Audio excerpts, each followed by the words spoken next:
Gloire au Seigneur. Amen. Ce matin, on va continuer la prière de Jésus. Amen. Notre Père qui est aux cieux. Pour ceux qui sont là depuis le début, on arrive à la troisième partie ce matin. On a déjà vu notre Père qui est aux cieux, Papa. Amen. Que ton nom soit sanctifié. Et puis aujourd'hui, on va arriver dans la troisième partie. Donc on va relire la prière de Jésus. J'espère que ça va fonctionner. Alors, Matthieu chapitre 6, versets 9 à 13. Notre Père qui es aux cieux, que ton nom soit sanctifié, que ton règne vienne, que ta volonté soit faite sur la terre comme au ciel. Donne-nous aujourd'hui notre pain quotidien, pardonne-nous nos offenses, comme nous aussi nous pardonnons à ceux qui nous ont offensés.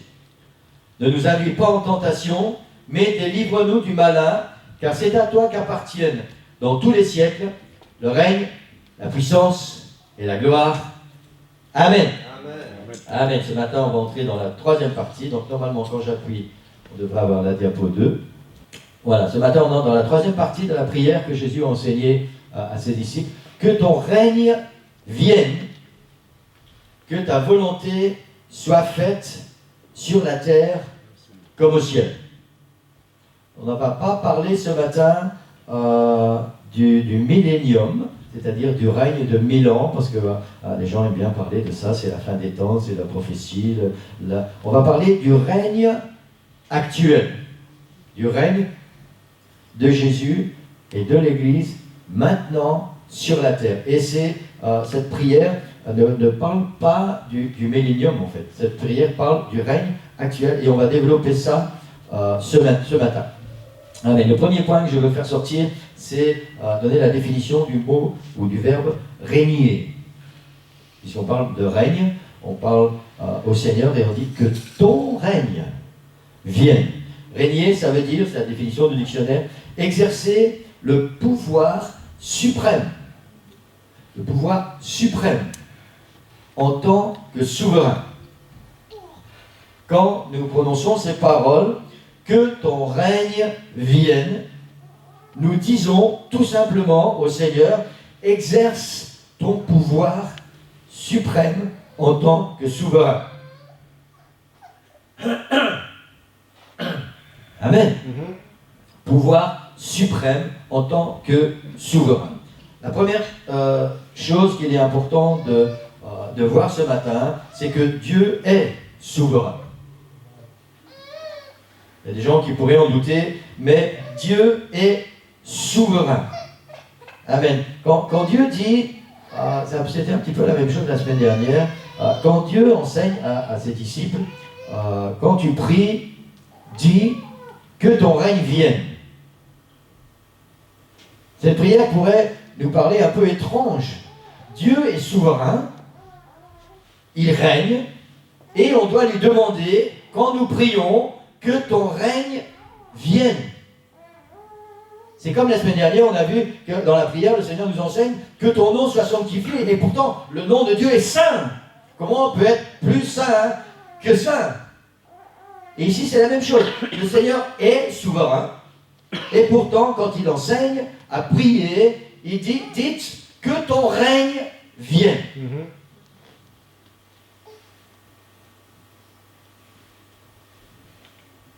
Voilà.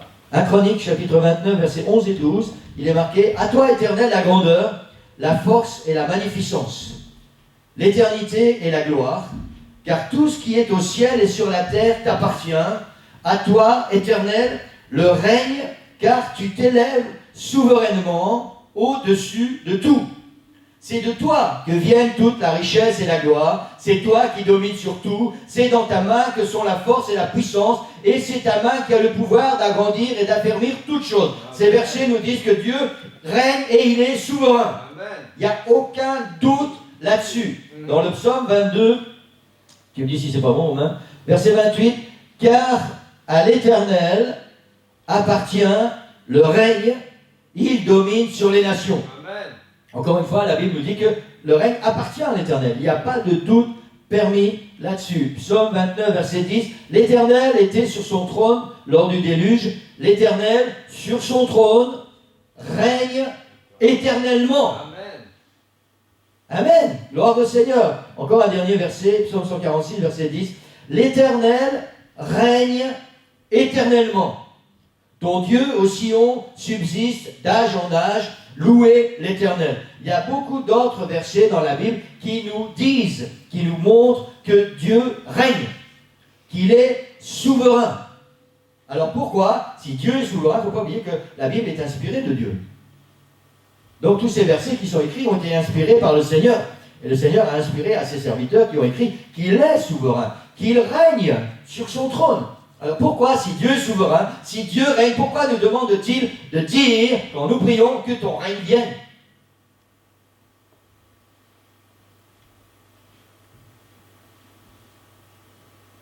Amen. C'est une bonne question, n'est-ce pas? On va essayer d'y répondre ce matin. Deuxième point important qu'on va voir, le premier point, c'est Dieu est souverain. Deuxième point important, qu'on va essayer de décortiquer un peu ce matin, c'est que, et il faut bien être attentif, et il faut attendre la suite aussi, celui qui règne sur le monde, actuellement, c'est le diable.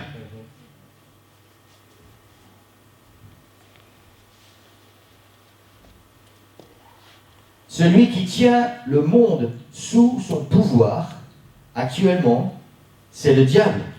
Le prince de ce monde qui inspire aux hommes toutes sortes de mauvaises choses. On a encore un exemple cette semaine, avec ces attentats qui ont eu lieu, et cet homme qui a décapité son patron. Et c'est vrai que ça peut nous paraître atroce. Comment c'est possible de faire des choses pareilles? C'est uniquement possible si c'est le diable qui règne dans notre cœur. Ces gens-là sont des hommes comme vous et moi. La seule différence, c'est qu'ils sont possédés par un esprit impur. Ce n'est pas l'homme qui a coupé la tête à son patron, c'est l'esprit qui est à l'intérieur. C'est l'esprit du diable qui règne sur le monde. Dans 1 Jean 5, 19, il est dit « Nous savons que nous sommes de Dieu et que le monde entier est sous la puissance du malin. Peut-être ce matin, on va découvrir des choses auxquelles on n'aurait jamais pensé. Le monde entier, l'apôtre Jean dit, le monde entier est sous la puissance du malin. Et la Bible nous parle d'un épisode assez bizarre. Quand Jésus a commencé son ministère, après avoir jeûné pendant 40 jours, la Bible dit que Jésus a eu faim et Satan est venu pour tenter Jésus. Et dans une de ses tentations, il a essayé de lui faire miroiter la gloire. Et voici ce que le diable a fait avec Jésus. Il dit, l'ayant élevé, le diable lui montra en un instant tous les royaumes de la terre. Écoutez bien ce que Satan a dit. Et il lui dit, je te donnerai toute cette puissance et la gloire de ces royaumes, car elle m'a été donnée. Et je la donne à qui je veux.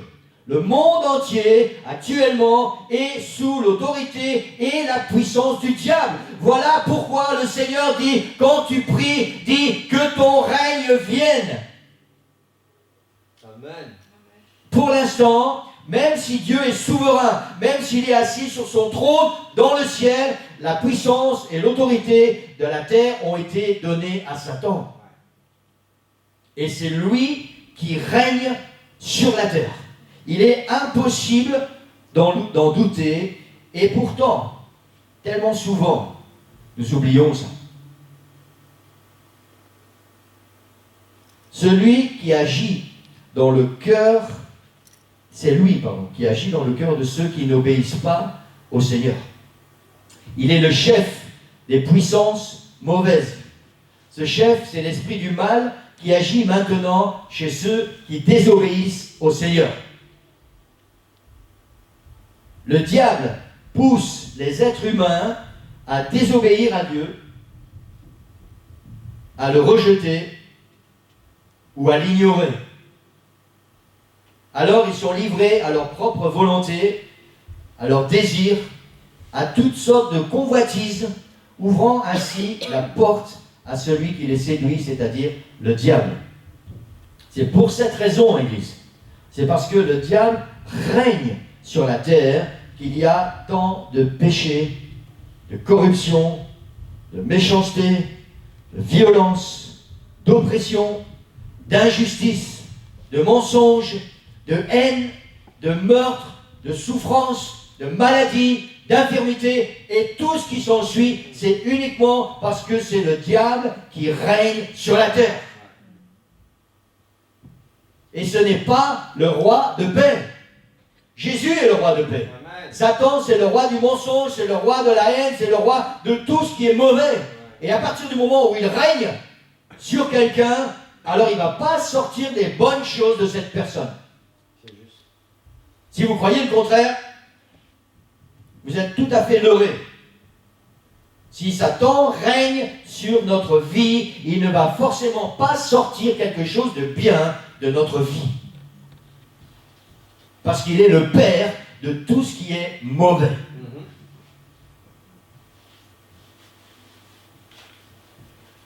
Ça, c'est une pensée. Non seulement Satan agit dans le monde, mais l'Église aussi est contaminée et souvent influencée par le mal, par l'esprit du mal. Je sais que vous pourrez dire, pasteur, tu exagères, tu veux toujours employer des trucs, des phrases choc L'Église est contaminée et influencée trop souvent par l'esprit du mal.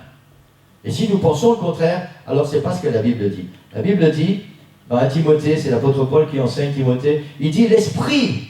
C'est pas Paul qui parle. Paul ne dit pas à Timothée, moi je te dis que. Non, il dit l'esprit dit expressément que dans les derniers temps, quelques-uns abandonneront la foi pour s'attacher à des esprits séducteurs et à des doctrines de démons, c'est-à-dire à l'esprit du diable qui règne sur le monde, et certaines fois, Satan va réussir à mettre cet esprit à l'intérieur des enfants de Dieu.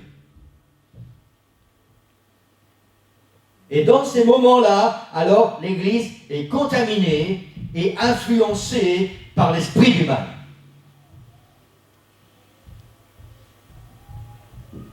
Amen. C'est pour cette raison que sur la terre, peu importe la ville ou le pays ou le continent où vous allez aller, vous ne trouverez nulle part une église parfaite ou un chrétien parfait. Parce que d'une manière ou d'une autre, nous sommes influencés par cet esprit de celui qui domine le monde. Et si nous ne sommes pas près du Seigneur, très près du Seigneur, alors non seulement nous sommes influencés, mais en plus nous sommes contaminés.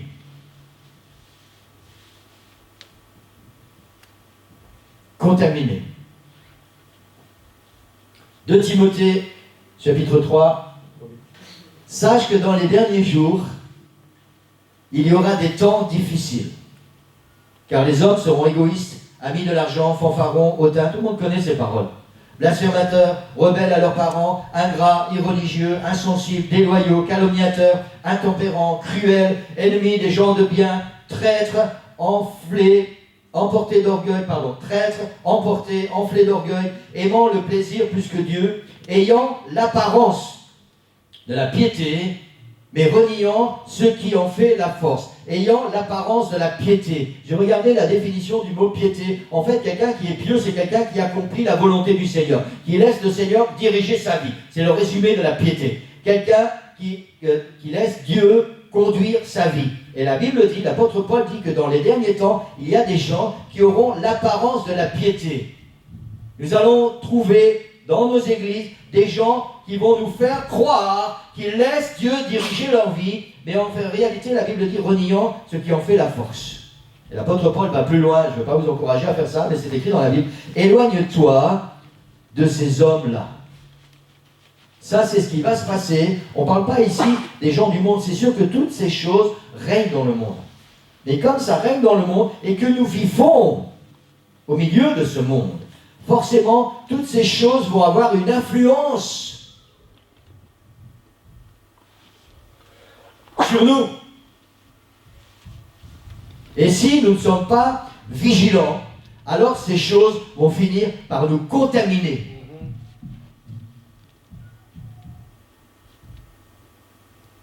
Amen. Amen. Pour comprendre le reste de la parole du Seigneur ce matin, il est important que chaque chrétien, nous puissions nous souvenir que ce monde n'est pas notre patrie. Ce monde n'est pas notre demeure. Nous n'avons, en tant qu'enfants de Dieu, rien de commun avec ce monde. Rien, Église.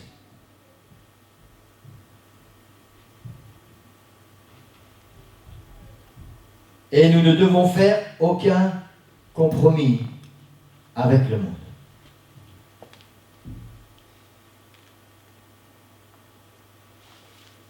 Chaque fois que nous faisons un compromis avec le monde, quel que soit le compromis, je vais encore vous donner une phrase choc. Chaque fois que nous faisons un compromis avec le monde, quel que soit ce compromis, c'est avec Satan que nous signons un accord.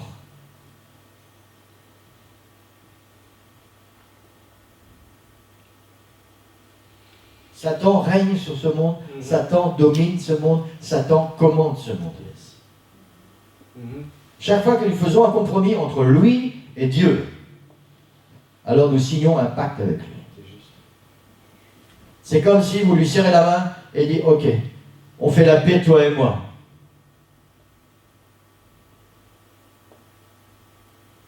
Imaginez un seul instant, si on fait un compromis par rapport à notre vie spirituelle. Vous serrez la main à Satan et vous lui dites, on fait la paix, comme ça tu me laisses tranquille.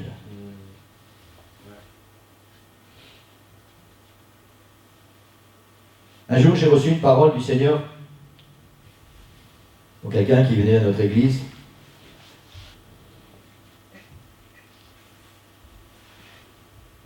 Encouragement. Et cette personne m'a dit, pasteur, c'est exactement ce que j'avais besoin d'entendre, c'est exactement ce que j'avais demandé au Seigneur. Et cette personne avait des problèmes dans sa vie. Et je lui ai dit, tu ne peux pas faire de compromis. Parce que si tu fais des compromis, tu ne vas jamais gagner. Et quelques temps plus tard, cette personne m'a dit, j'avais pas le choix. J'ai fait les compromis parce que maintenant j'ai la paix. Maintenant Satan me laisse tranquille.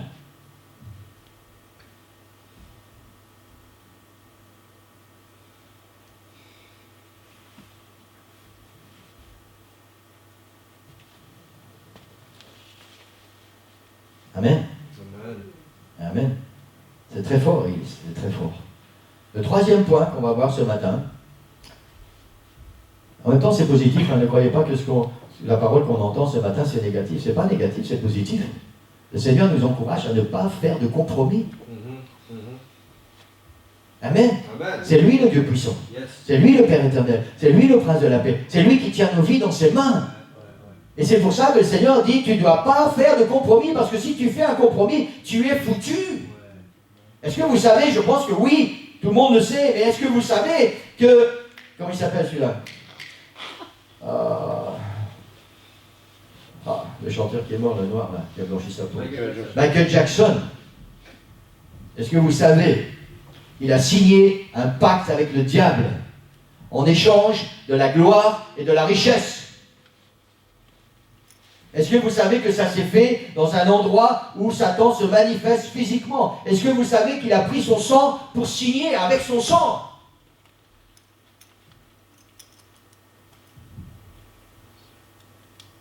Nous connaissons la suite. Peut-être que vous ne savez pas qu'il a essayé de sortir de ça. Mais il n'a jamais réussi. Il n'a jamais réussi. Sa chanson Thriller. L'objectif de cette chanson, c'était de se libérer du pacte qu'il avait fait avec le diable. Et quand tu donnes ton âme au diable, tu ne peux plus la reprendre. Sauf si tu donnes ta vie à Dieu. Amen. Amen. Mais sinon, tu ne peux plus rien faire, Église.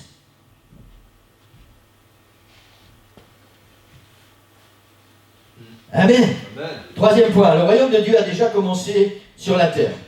J'ai noté, la bonne nouvelle, c'est qu'il est au milieu de nous. Amen. Amen. Amen. Gloire au nom du Seigneur. Jésus a prononcé ces paroles, qu'on va lire maintenant, lors d'un entretien avec les pharisiens. Les pharisiens demandèrent à Jésus quand viendrait le royaume de Dieu. Jésus leur répondit, le royaume de Dieu ne vient pas de manière à frapper les regards. On ne dira point, il est ici ou il est là, car voici, le royaume de Dieu est au milieu de vous. Les pharisiens essayaient de savoir, un peu comme les disciples, ce qui concernait les signes de la fin des temps, parce qu'ils voulaient voir des choses extraordinaires et comment se préparer à la fin de toutes choses. Et Jésus leur dit, voilà, le royaume de Dieu est déjà au milieu de vous. Amen. Déjà, quand Jésus était sur la terre, il a dit, le royaume de Dieu est au milieu de vous. Le royaume de Dieu est manifesté dans le monde par la puissance du Saint-Esprit au travers de l'Église de Jésus-Christ. Amen. Amen. Yes. Christ doit régner et être souverain dans l'Église pour manifester son royaume dans le monde. Amen. Je vais répéter cette phrase. Christ doit régner et être souverain dans l'Église pour manifester son royaume dans le monde. Même si la souveraineté de Dieu dans l'Église est loin d'être entière. Ça veut dire même si les chrétiens ne laissent pas toujours le Seigneur régner dans les cœurs, nous pouvons affirmer que malgré cela, l'Église est la maison de Dieu dans le monde et qu'il y établit son royaume. L'Église est la maison de Dieu dans le monde et là où Dieu établit son royaume. Amen. Amen. Amen. Elle est dans le monde le témoignage de la nature du royaume de Dieu. Nous sommes les représentants du royaume de Dieu sur la terre, Église. Que ton règne vienne. tout doucement, nous allons comprendre quelle est la pensée du Seigneur dans cette prière. Que ton règne vienne. L'Église est la représentante dans le monde, au milieu de ce monde qui appartient à Satan. L'Église est la représentante du royaume de Dieu. Amen. Amen. Amen. Alors je me suis posé une question.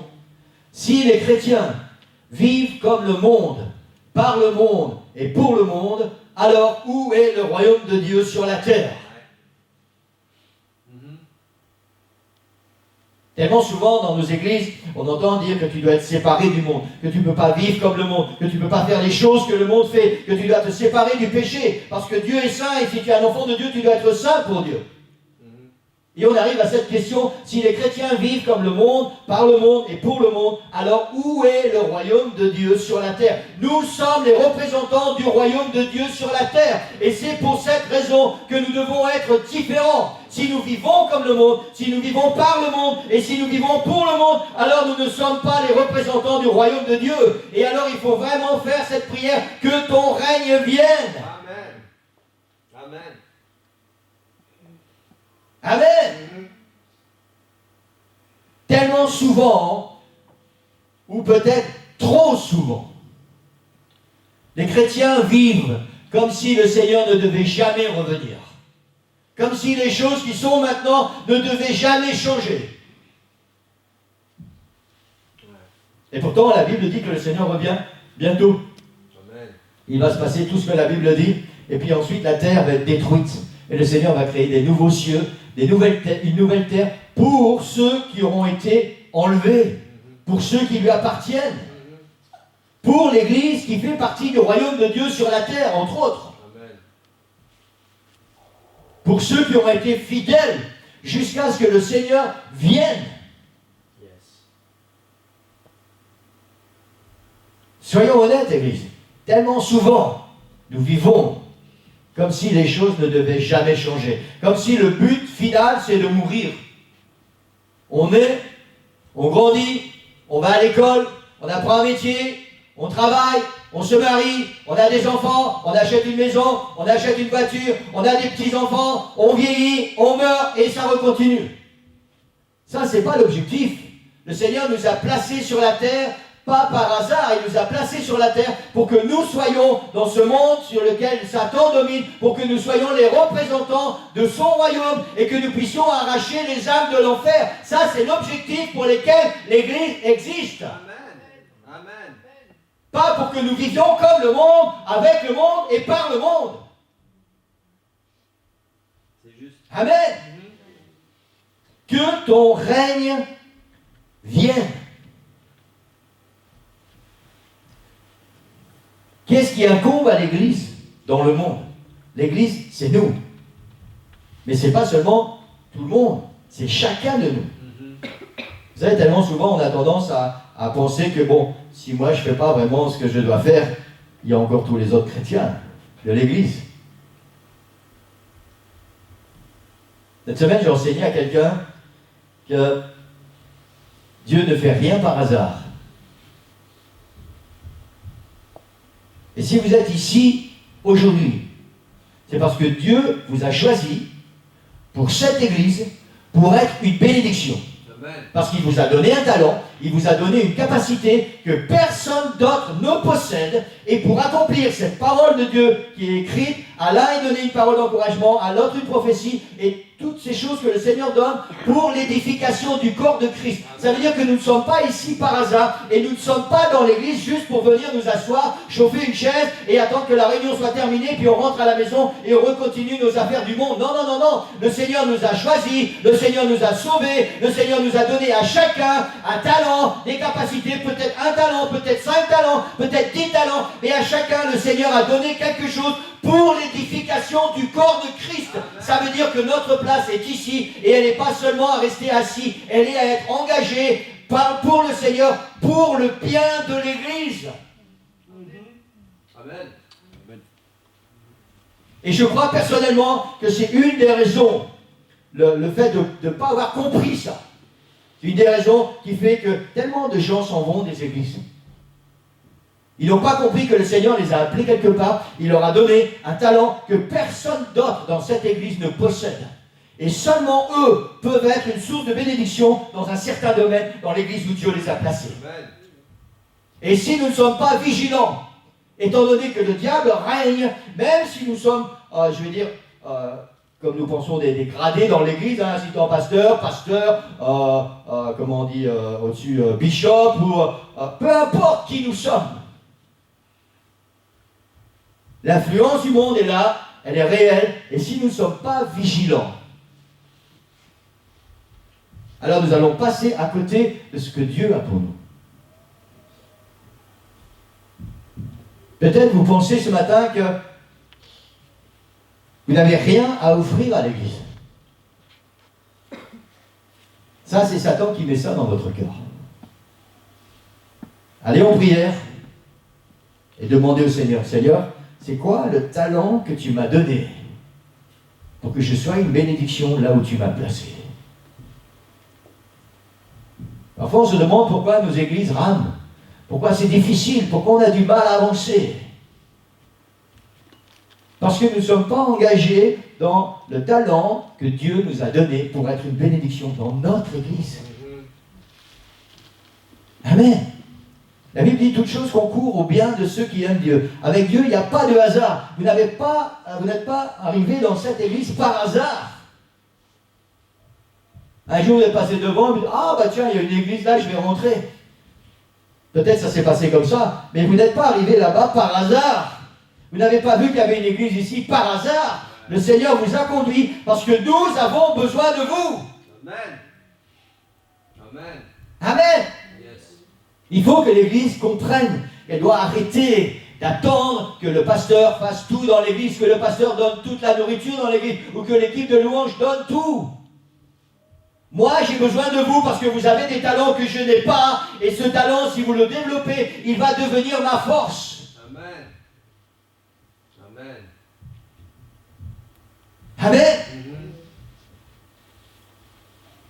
Et vous savez quoi? Avant que nous, chrétiens, nous n'ayons compris ça, Satan, lui, l'a compris depuis longtemps. Et il sait très bien que si nous sommes à notre place dans l'église, si nous nous donnons au Seigneur, Seigneur, voilà, tu m'as donné ce talent, alors je vais l'utiliser pour toi. Alors, le royaume de Dieu va paraître. Alors l'église va être une église puissante, une église glorieuse. Amen. Amen. Amen. Amen. Parlez-vous à vous-même ce matin. Dites, tu as un talent que Dieu t'a donné pour cette église et tu dois le mettre en application dans ta vie. Yes. Amen. Amen. Ben, tu as quelque chose que Dieu t'a donné pour ici, pour notre église, pour être une bénédiction et que personne d'autre que toi ne possède. Un don particulier. C'est la même chose pour chacun de nous, église. Pour chacun de nous. Ne croyez pas que c'est le hasard. Il n'y a pas de hasard avec le Seigneur. Il n'y a pas de hasard. Amen. Je ne sais pas si vous êtes d'accord, si vous n'êtes pas d'accord. Amen. C'est pour ça qu'il n'y a pas de réaction. Amen. Alléluia. Mais non, vous savez, ce n'est pas parce qu'on fait quelque chose, ce n'est pas parce que le Seigneur nous a donné un talent et qu'on va pratiquer ce talent que peut-être il va se produire des choses extraordinaires. Peut-être que le Seigneur nous a juste donné un talent. Vous savez, il y a un prophète qui était comme ça. Je pense que c'est Ézéchiel, je ne suis pas sûr. En ce moment, je dois faire attention parce que ma mémoire me joue des tours. Et le Seigneur lui a dit, crie à plein gosier, ne te retiens pas. Que le peuple écoute ou qu'il n'écoute pas. Ce n'est pas ton problème. Que le peuple écoute ou qu'il n'écoute pas. Fais le travail pour lequel je t'ai appelé. Après, c'est le travail du Seigneur.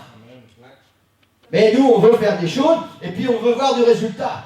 Merci Seigneur s'il y a du résultat. Mais ça, ce n'est pas le plus important. Le Seigneur nous a donné un talent, le Seigneur nous a appelés à faire quelque chose et nous devons le faire. Qu'on voit le résultat ou qu'on ne voit pas le résultat. C'est juste. Amen. Amen. Amen. Gloire au Seigneur. Ça veut dire aussi, vous savez, il y a des gens que le Seigneur sait pourquoi il fait les choses comme ça. Hein, il contrôle toutes choses, des choses que nous ne comprenons pas. Mais il y a des gens qui sont réservés depuis l'éternité pour l'enfer. Mais ces gens, quand ils vont comparaître devant le trône de la grâce, il faut, pour la loi de Dieu, qu'il n'ait aucune excuse. Oui, mais personne ne m'a parlé de toi. Personne ne m'a mis en garde. Personne ne m'a dit ceci ou cela. Et c'est pour ça que le Seigneur nous appelle chacun de nous avec un talent particulier, peut-être pour qu'une personne en particulier, quand elle va comparaître devant le trône de Dieu, n'ait pas d'excuse. On ne sait pas pourquoi le Seigneur nous appelle, on ne sait pas à quoi le Seigneur nous appelle, mais à chacun de nous, le Seigneur a donné quelque chose. Et nous devons rester à notre place. Amen. Église, nous devons rester à notre place. C'est pour ça qu'on doit prier pour ceux qui nous quittent. Parce qu'à chaque fois que quelqu'un nous quitte, quelqu'un que Dieu a envoyé ici, et qui nous quitte, il quitte l'Église, il part avec une bénédiction qui leur appartient et qui nous appartient et qui aurait fait grandir l'Église.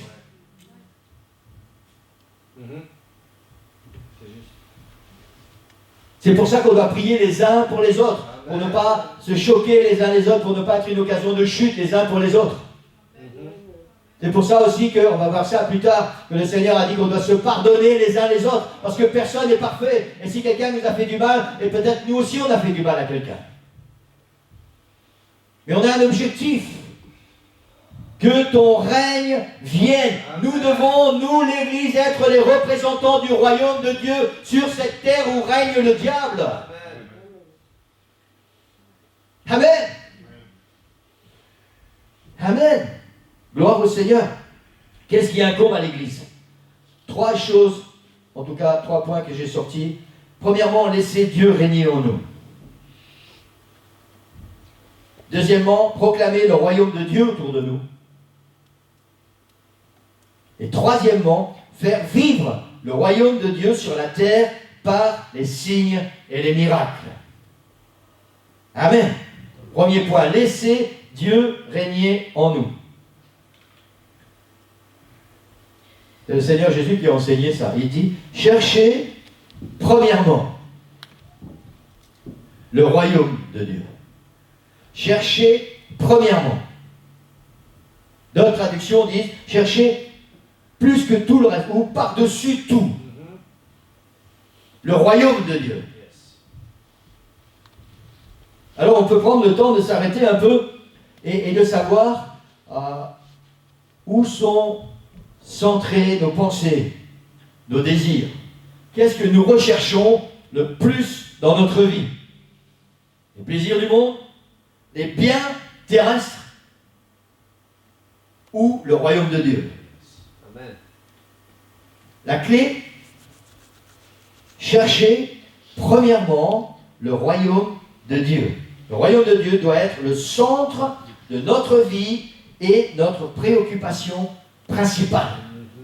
Tout ce que nous faisons, tout ce que nous pensons, tout ce que nous disons, là où nous allons, tous les projets que nous faisons, peu importe ce qui va se passer dans notre vie, tout doit être centré et focalisé sur le royaume de Dieu si nous sommes des enfants de Dieu.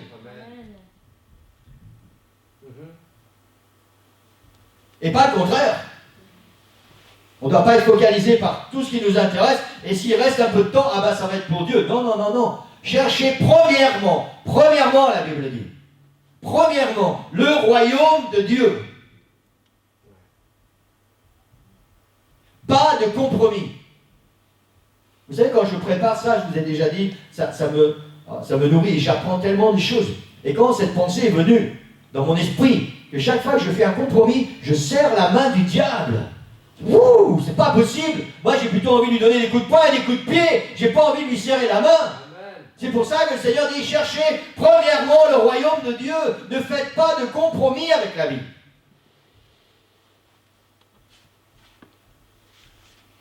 Philippiens 2, 14 et 15, il dit, faites toutes choses sans murmure, ni hésitation, afin que vous soyez irréprochables et purs, des enfants de Dieu irrépréhensibles, au milieu d'une génération perverse et corrompue, parmi laquelle vous brillez comme des flambeaux dans le monde. Amen. Amen. L'Église de Jésus-Christ doit être la représentante du royaume de Dieu sur la terre. Nous devons briller comme des flambeaux dans le monde. Et l'apôtre dit, faites toutes choses sans murmure ni hésitation. Alors j'ai un peu paraphrasé les deux versets qu'on vient de lire, et on pourrait lire de toute façon, ces versets se rapprochent, on pourrait lire, cherchez premièrement le royaume et la justice de Dieu sans murmure ni hésitation, afin que vous soyez irréprochables et purs, des enfants de Dieu, irrépréhensibles au milieu d'une génération perverse et corrompue, parmi laquelle vous brillez comme des flambeaux dans le monde. Dites Amen de temps en temps, ça va m'encourager. J'ai l'impression que je suis tout seul là, ce matin. Amen. Gloire au Seigneur. Alléluia. Il est important que Dieu règne en nous. C'est même plus qu'important, Église. C'est vital. Si nous voulons demeurer enfants de Dieu, il faut qu'il règne en nous. Amen.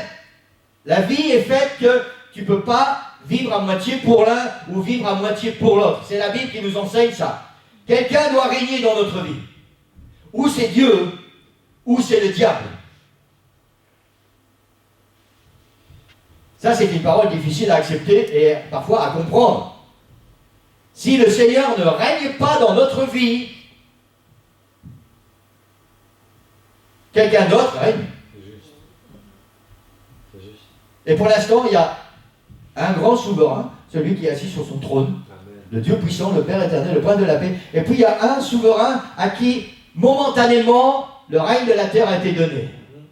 Donc, si ce n'est pas dans nos cœurs le souverain qui est assis sur son trône de gloire, qui règne, alors c'est l'autre. C'est pour ça qu'on ne peut pas faire des compromis. C'est pour ça qu'on ne peut pas prendre certaines parties de la parole de Dieu et dire le reste, bon, c'est bon. On ne peut pas dire, oh, ben ça, on verra plus tard, ouais, mais ça, Dieu, c'est un Dieu d'amour. Non, non, non, non. Dieu, c'est un Dieu entier, c'est un Dieu saint. Et où tu vis avec Dieu, où tu marches avec Dieu, où Dieu règne dans ta vie, où tu es le représentant du royaume de Dieu sur la terre, ou c'est quelqu'un d'autre qui règne dans ta vie.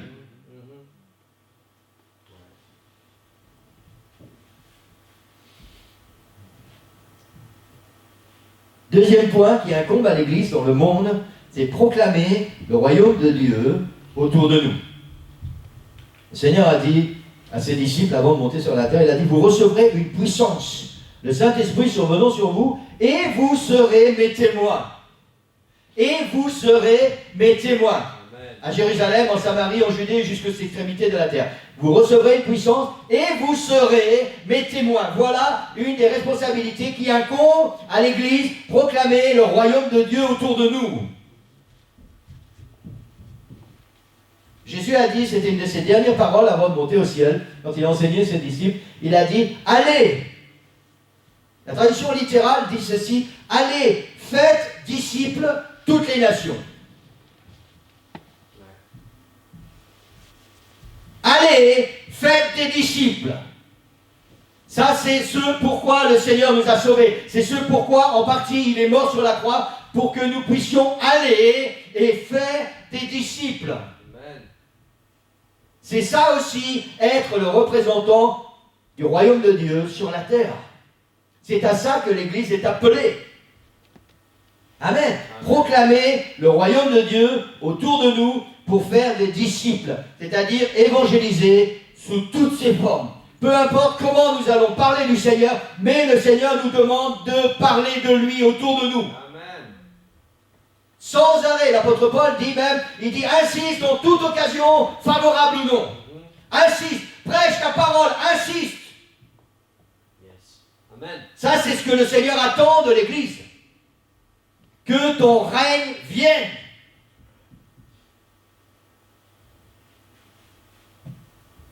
Je crois personnellement, j'espère que je ne vais pas vous choquer, sinon c'est en partie l'objectif de toute façon. Je crois personnellement que l'Église de Jésus-Christ a beaucoup d'exemples à prendre sur certaines sectes, dont je ne vais pas citer les noms parce que c'est enregistré et ça part sur YouTube, sur certaines sectes qui passent tellement de leur temps à essayer de faire des disciples du diable et pour les emmener avec eux en enfer.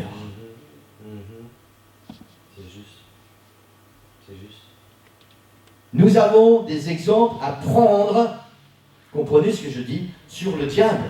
Le diable n'est jamais en repos par rapport au fait de chercher des nouveaux adeptes pour les amener avec lui en enfer. C'est vrai. Amen.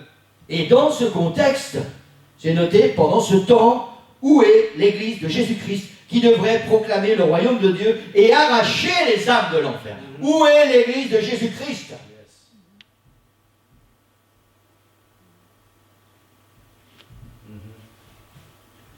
Troisième et dernier point, faire vivre le royaume de Dieu sur la terre par les signes et les miracles. Amen. Faire vivre le royaume de Dieu sur la terre par les signes et les miracles. Comment l'Église peut-elle faire vivre le royaume de Dieu sur la terre? Dans Marc chapitre 16, verset 20, il est dit, ils s'en allaient prêcher partout. Et le Seigneur travaillait avec eux et confirmait sa parole par les miracles qui l'accompagnaient. Voilà aussi l'objectif de l'Église pour instaurer le règne de Dieu sur la terre. Le Seigneur confirmait sa parole par les miracles qui l'accompagnaient. Mais pour que les miracles aient lieu, pour que le Seigneur confirme sa parole, les disciples étaient déjà partis prêcher. C'est juste. C'est juste. Amen. Amen. Amen. Amen. Gloire au Seigneur.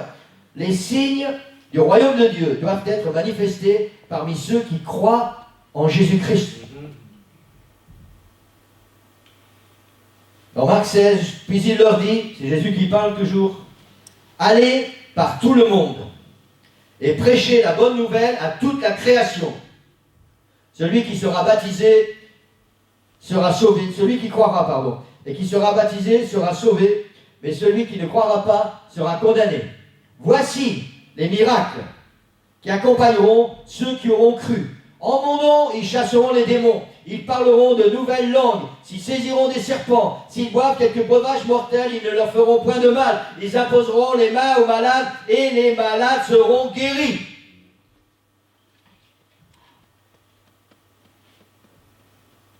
Voilà comment instaurer le royaume de Dieu sur la terre. Au travers des signes et des miracles qui vont accompagner la parole que nous allons proclamer. C'est le rôle de l'Église. Que ton règne vienne. Comment le rôle de règne du Seigneur peut-il s'instaurer sur la terre? Au travers de nous, l'Église. Si nous faisons ce que le Seigneur nous demande de faire. D'abord, si le Seigneur règne dans notre cœur, si nous proclamons sa parole, alors le Seigneur va manifester, il va approuver sa parole par des signes et des prodiges. Amen. Dernier verset qu'on va lire aujourd'hui, il est dit, c'est l'apôtre Paul qui parle, car le royaume de Dieu ne consiste pas en parole, mais en puissance. Amen. Amen. Le royaume de Dieu, c'est pas du blabla. C'est pas juste ouvrir ta bouche et puis on ne sait même pas de quoi on parle. Le royaume de Dieu ne consiste pas en parole, mais en puissance. Et la seule façon pour que le royaume de Dieu consiste en puissance, il faut que le Seigneur règne à l'intérieur de notre cœur, Église. Si le Seigneur ne règne pas dans notre cœur, alors nos paroles, quelles qu'elles soient, n'auront aucune puissance. Et le règne du Seigneur ne va jamais être instauré au travers de l'Église. Amen. Amen. C'est très important la parole du Seigneur ce matin, Église, pour chacun de nous. Très important. Nous ne sommes pas sur la terre pour attendre que le temps passe. De temps en temps, prendre des vacances, si on a les moyens de prendre des vacances, subir certaines choses qui sont mauvaises et attendre que ça passe. Nous sommes sur la terre comme des pèlerins, la Bible dit. Des pèlerins. Nous avons un objectif que Dieu a fixé, c'est au travers de notre vie proclamer le royaume de Dieu et arracher les hommes de l'enfer. C'est seulement pour ça que nous sommes sur la terre. Que nous puissions accepter le Seigneur dans notre vie, laisser notre nom s'inscrire dans le livre de vie et ensuite permettre que le royaume de Dieu soit établi sur la terre. Maintenant, il y a une chose qu'on doit savoir.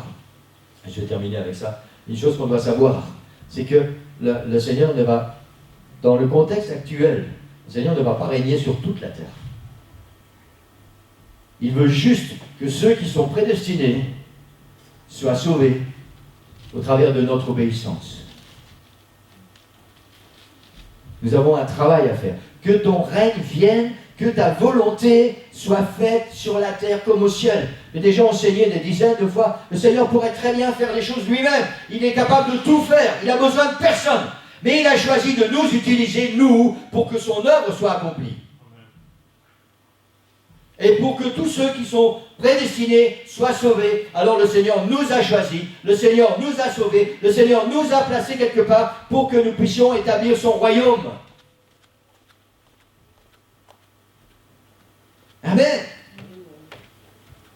Ne croyons pas que si on ne participe pas à la vie de l'Église, vous savez, je ne dis pas ça parce que je suis pasteur et puis voilà, je vois des choses et puis j'aimerais que les choses changent. C'est vrai que j'aimerais que certaines choses changent. Mais en même temps, je fais mon travail de pasteur. Si moi je ne fais pas mon travail de pasteur, qui va le faire? Ne pensons pas que si on ne fait pas ce qu'on a à faire dans l'Église, quelqu'un d'autre va le faire. Pendant longtemps, j'ai cru ça. Peut-être quelqu'un va essayer de faire ce qui aurait dû être fait dans l'Église, mais ça ne sera jamais fait comme le Seigneur veut que ça soit fait, parce que nous ne sommes pas la personne à qui Dieu a donné le talent pour ça.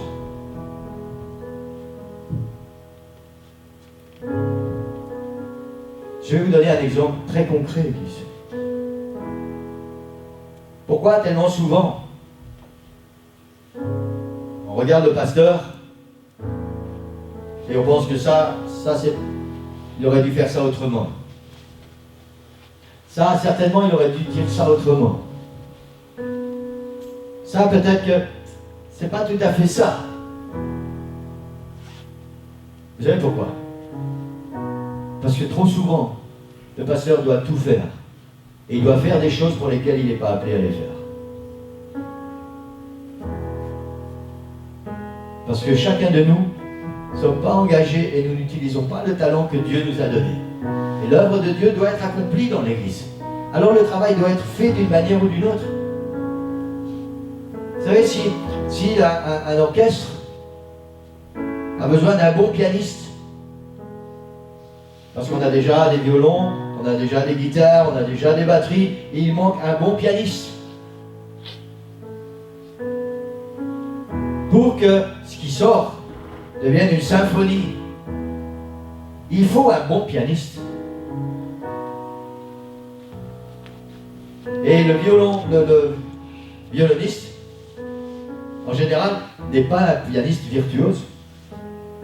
Peut-être qu'il va savoir jouer du piano. Peut-être que si le pianiste n'est pas là, il va dire, bon ben, je vais remplacer le pianiste. Mais c'est pas sa place. Et certainement que cette symphonie, il va manquer quelque chose.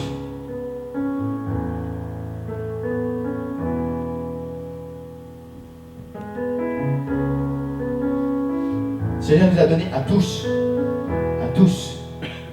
un talent particulier pour l'édification du corps de Christ, pour que le règne du Seigneur soit réel dans l'Église et autour de nous, pour que l'Église avance.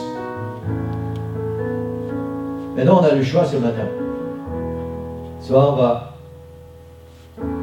dire, Seigneur, tu vas bien trouver quelqu'un d'autre. C'est un peu comme Moïse, quand le Seigneur l'a appelé. Moïse a dit à Dieu, ouais, mais choisis quelqu'un d'autre. Moi, je ne suis pas capable.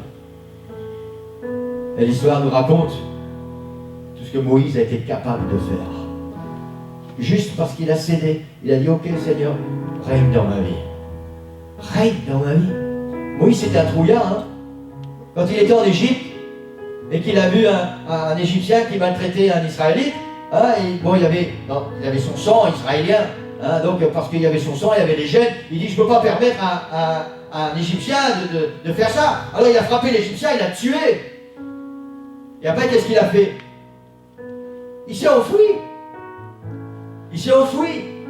Dans le désert, là-bas, loin, très loin, pour que personne n'entende parler de lui. Et il gardait les moutons de son beau-père. Ce n'étaient même pas les siens, c'était les moutons de son beau-père. Et puis un jour, Dieu l'a rattrapé. Et quand Dieu l'appelle, il dit non, non, non, tu sais bien que moi je ne suis pas capable. Si vous étudiez la vie de Moïse, vous allez voir que tout ce qui s'est passé avant que Moïse s'enfuit, après avoir tué cet Égyptien, tout ce qui s'est passé avant, toute l'instruction qu'il a reçue, et tout ce qui s'est passé, c'était exactement dans les plans de Dieu. Parce qu'il allait devoir faire sortir le peuple d'Israël et le faire arriver jusqu'au pays promis. Il avait toutes les qualités nécessaires. Mais Moïse pensait que non. Comme beaucoup d'entre nous. L'important, c'est pas ce que tu penses. C'est ce que Dieu croit au travers de toi. C'est le talent qu'il a mis dans ta vie. Pour l'édification de l'Église. Et le Seigneur cherche ce matin des hommes et des femmes qui vont faire cette prière, Seigneur, que ton règne vienne dans ma vie. C'est ça la prière du Seigneur. Que ta volonté soit faite sur la terre comme au ciel. Le Seigneur veut régner dans chacun de nos cœurs. Il veut être le roi dans ma vie. C'est ça la prière, que ton règne vienne. Seigneur, je veux que tu sois le numéro 1 dans ma vie. Je veux que tu sois le seul maître. Que ton règne vienne dans ma vie. Je veux, Seigneur, que tu m'utilises pour proclamer ton royaume autour de moi. Je veux, Seigneur, que tu m'utilises pour faire vivre ton royaume et qu'il se passe des prodiges et des miracles.